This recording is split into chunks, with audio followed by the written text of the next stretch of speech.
சென்னையில் ஆபரண தங்கம் தினமும் புதிய உச்சத்தில் விற்கப்படுகிறது. அந்த வகையில் இன்று காலை நிலவரப்படி 22 கேரட் ஆபரண தங்கம் கிராமிற்கு 90 ரூபாய் விலை அதிகரித்து 10,150 ரூபாய்க்கும், ஒரு சவரன் 720 ரூபாய் விலை உயர்ந்து 81,200 ரூபாய்க்கும் விற்பனை செய்யப்படுகிறது. வெள்ளியின் விலையில் மாற்றமில்லாமல் 1 கிராம் 140 ரூபாய்க்கு விற்பனையாகிறது.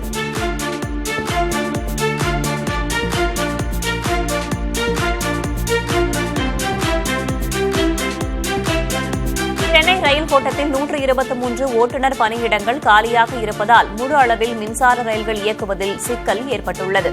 சென்னையிலிருந்து தாம்பரம், செங்கல்பட்டு, ஆவடி, திருவள்ளூர், அரக்கோணம், கும்மிடிப்பூண்டி, வேளச்சேரி தடத்தில் 450க்கும் மேற்பட்ட மின்சார ரயில்கள் இயக்கப்படுகின்றன.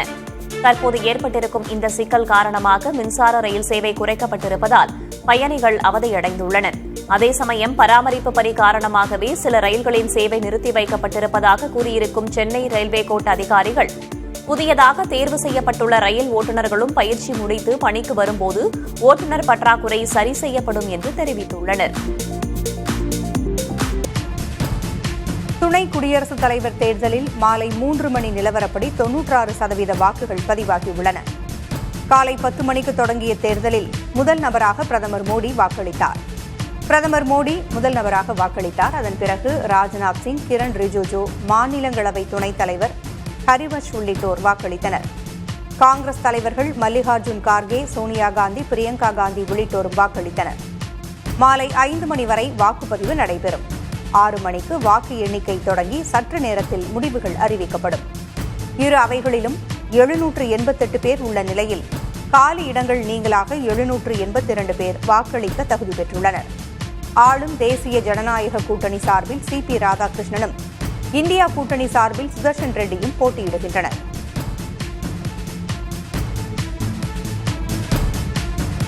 காஷ்மீர் மாநிலம் குல்காமில் 2வது நாளாக பாதுகாப்பு படையினருக்கும் பயங்கரவாதிகளுக்கும் துப்பாக்கிச் சண்டை நீடிக்கிறது. இதுவரை 2 பயங்கரவாதிகள் கொல்லப்பட்டுள்ளனர். இவர்களில் ஒருவர் பாகிஸ்தானியராக இருக்கக்கூடும் என்று சந்தேகிக்கப்படுகிறது.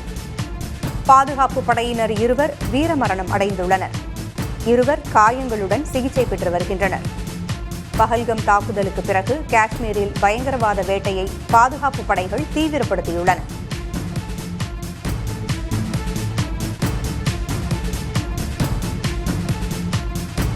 பதிமூன்று ஆண்டுகளில் இந்தியாவில் கல்வியறிவு விகிதம் 74%இலிருந்து 80.9% அதிகரித்திருப்பதாக மத்திய அமைச்சர் தர்மேந்திர பிரதான் தெரிவித்துள்ளார்.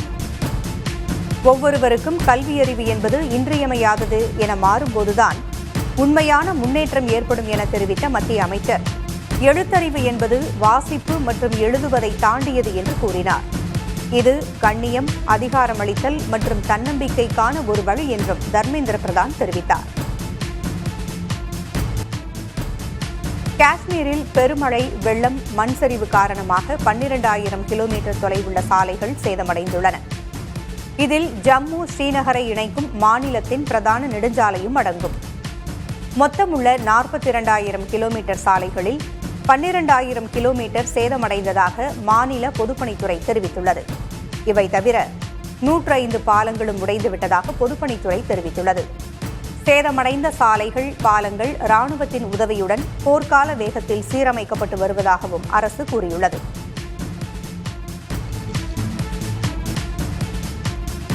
(2024-25) நிதியாண்டுக்கான வருமான வரி கணக்கு தாக்கல் செய்ய இன்னும் 6 நாட்களே உள்ள நிலையில் மேலும் கால அவகாசம் நீட்டிக்கப்படுமா என்ற எதிர்பார்ப்பு எழுந்துள்ளது. வருமான வரி கணக்கு தாக்கல் செய்ய செப்டம்பர் 15ஆம் தேதியே கடைசி நாள். இதுவரை சுமார் 5 கோடி பேர் வரிக்கணக்கு தாக்கல் செய்திருக்கும் நிலையில் மேலும் 3 கோடி கணக்குகள் தாக்கல் செய்ய வேண்டியுள்ளது.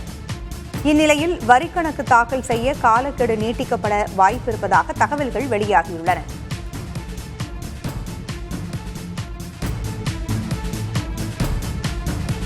தனது பெயரை பயன்படுத்தி செயல்பட்டு வரும் போலி இணையதளத்திற்கு தடை கோரி நடிகை ஐஸ்வர்யா ராய் டெல்லி நீதிமன்றத்தில் வழக்கு தொடுத்துள்ளார். தனது பெயரிலான இணையதளத்தில் ஆயத்த ஆடைகள் விற்பனை செய்யப்படுவதாகவும் ஐஸ்வர்யா ராய் குறிப்பிட்டிருந்தார். இதை விசாரித்த நீதிபதி இந்த இணையதள முகவரியை நீக்க கூகுள் நிறுவனத்திற்கு உத்தரவிட்டு வழக்கு விசாரணையை வரும் ஆண்டு ஜனவரி மாதத்திற்கு ஒத்திவைத்தார்.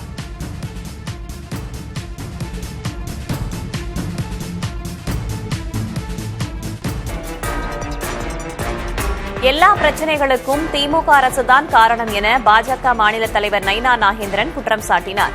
செங்கோட்டையன் குறித்த கேள்விக்கு பதிலளித்த அவர், திமுக அரசின் தூண்டுதலின் பெயரில்தான் இவ்வளவு வேலைகளும் நடப்பதாக தெரிவித்தார். எல்லா பின்னணிக்கும் முழுக்க முழுக்க திமுக அரசே காரணம் என்றும் அவர் சாடினார்.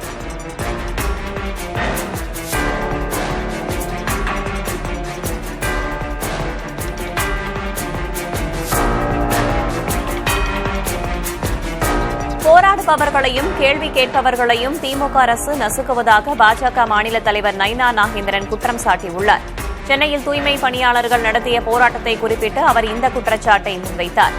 மேலும் பாஜக சிறுபான்மை அணி நிர்வாகி வேலூர் இப்ராஹிம் மீது பல்வேறு வழக்குகளை பதிவு செய்து சிறையில் அடைத்திருப்பதாகவும் புகார் தெரிவித்தார்.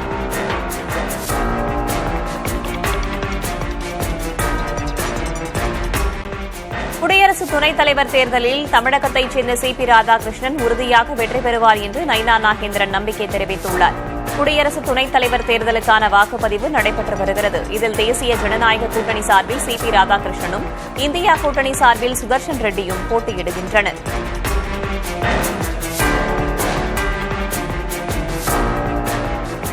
திமுக அரசுக்கு தமிழ்நாட்டு மக்கள்தான் விளம்பர தூதர்கள் என்று துணை முதலமைச்சர் உதயநிதி ஸ்டாலின் தெரிவித்துள்ளார். காஞ்சிபுரத்தில் நடைபெற்ற அரசு நலத்திட்ட உதவிகள் வழங்கும் விழாவில் பங்கேற்ற அவர் 4997 பயனாளிகளுக்கு 254 கோடி ரூபாய் மதிப்பிலான நலத்திட்ட உதவிகளை வழங்கினார். நிகழ்ச்சியில் பேசிய அவர், மக்கள் நலப்பணிகளை தொடர்ந்து மேற்கொண்டு வரும் திமுக அரசு 2026 தேர்தலில் வென்று மீண்டும் ஆட்சிக்கு வரும் என்று நம்பிக்கை தெரிவித்தார். அண்ணா பல்கலைக்கழக முன்னாள் துணைவேந்தர் வேல்ராஜ் பணியிடை நீக்கம் செய்யப்பட்ட உத்தரவை பல்கலைக்கழக வேந்தரான தமிழக ஆளுநர் ஆர்.என். ரவி ரத்து செய்துள்ளார். ஒரே பேராசிரியர் பல்வேறு பொறியியல் கல்லூரிகளில் பணிபுரிந்தாக எழுந்த புகாரின் சிண்டிகேட் குழுவின் பரிந்துரையின் பேரில் வேல்ராஜ் ஓய்வு பெறும் நாளில் பணியிடை நீக்கம் செய்யப்பட்டார். இதை எதிர்த்து வேல்ராஜ் ஆளுநரிடம் மேல்முறையீடு செய்துள்ளார். அவர் சமர்ப்பித்த ஆவணங்களை பரிசீலித்த ஆளுநர் ரவி பணியிடை நீக்க உத்தரவை ரத்து செய்து உத்தரவிட்டார். கன்னியாகுமரி கண்ணாடி பாலம் சேதமடைந்த நிலையில் புதிய தலைமுறை செய்தி எதிரொலியாக சரி செய்யப்பட்டுள்ளது. கடலில் அமைந்துள்ள விவேகானந்தர் நினைவு மண்டபம் மற்றும் திருவள்ளுவர் சிலையை இணைக்கும் விதமாக அமைக்கப்பட்டுள்ள கண்ணாடி பாலத்தில் விரிசல் ஏற்பட்டது அதிர்ச்சியை ஏற்படுத்தியது. இதுகுறித்து புதிய தலைமுறையில் செய்தி வெளியிடப்பட்ட நிலையில் அதன் தொடர்ச்சியாக தற்போது அந்த கண்ணாடி பாலம் சரி செய்யப்பட்டுள்ளது. இரவோடு இரவாக பணியில் பொறியாளர்கள் ஈடுபட்டு கண்ணாடியை முற்றிலுமாக மாற்றியுள்ளனர்.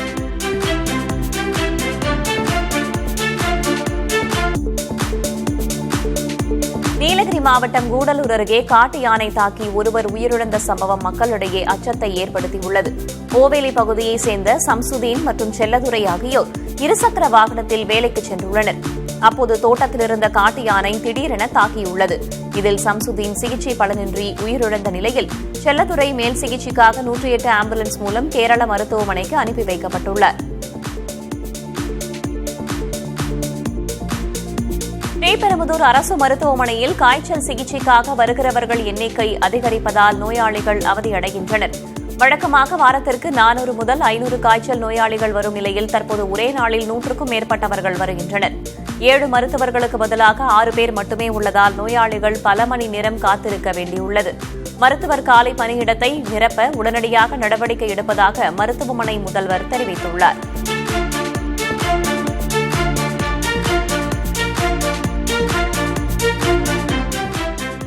சென்னை ரிப்பன் மாளிகை அருகே மீண்டும் உண்ணாவிரத போராட்டத்தில் ஈடுபட்ட தூய்மை பணியாளர்களை காவல்துறையினர் கைது செய்துள்ளனர்.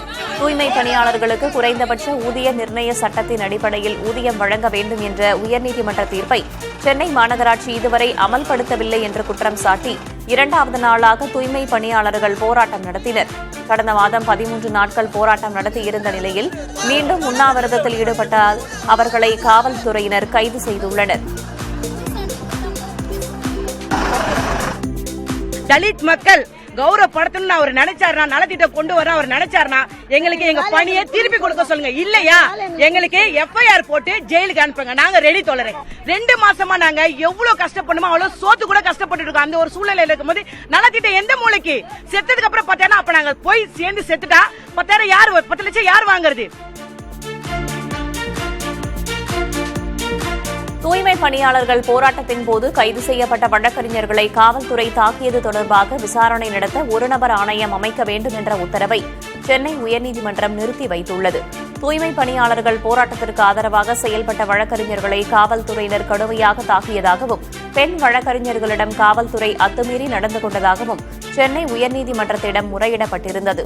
இது தொடர்பாக விசாரணை நடத்த உயர்நீதிமன்ற ஓய்வு பெற்ற நீதிபதி பார்த்திபன் தலைமையில் ஒருநபர் ஆணையத்தை நீதிமன்றம் நியமித்தது. இதற்கெதிராக சென்னை காவல்துறை சார்பில் மேல்முறையீட்டை விசாரித்த அமர்வு ஒருநபர் ஆணையம் நியமிப்பதற்கான உத்தரவை நிறுத்தி வைத்துள்ளது.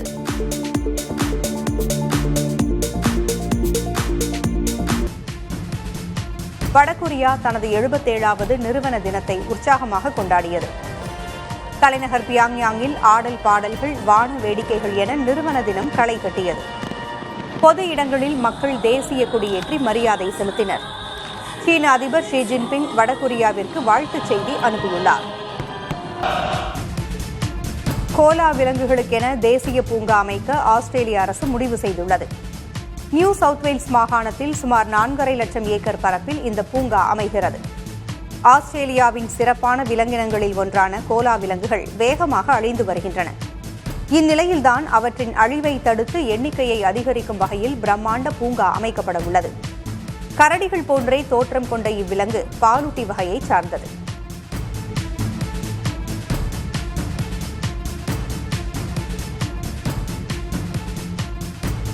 பாகிஸ்தானின் பலுஜிஸ்தானில் நடந்த தற்கொலைப்படை தாக்குதலை கண்டித்து போராட்டம் நடத்திய 260 பேர் கைது செய்யப்பட்டனர். பலுஜிஸ்தானில் கடந்த 2ஆம் தேதி நடைபெற்ற பொதுக்கூட்டத்தில் நடைபெற்ற தற்கொலைப்படை தாக்குதலில் 15 பேர் இறந்தனர்.